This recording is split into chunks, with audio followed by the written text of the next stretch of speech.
is, if people always assume that risk is the biggest barrier to doing it because it's about avoiding things, and I think when people talk about risk in local government and the public sector, it's more about risk avoidance as opposed to risk management. And I believe that if we're doing risk management effectively, then it actually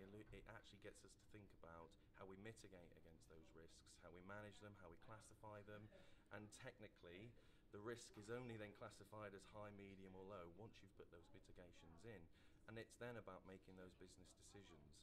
And I think that's partly and because it's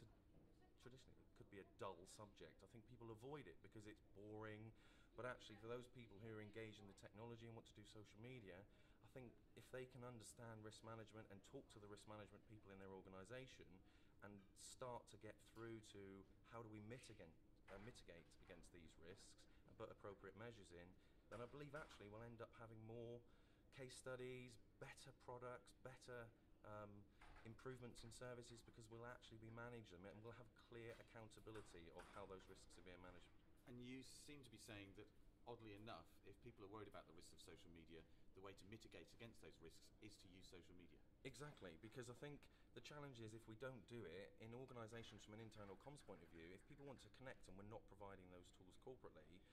the logical assumption may be, from a risk point of view, is, okay, what's the risk? Well, they're likely to use tools outside of our domain. The bigger risk out there, because information is easier to leak out. So the mitigation is, well, we need to provide tools internally that actually meet their needs.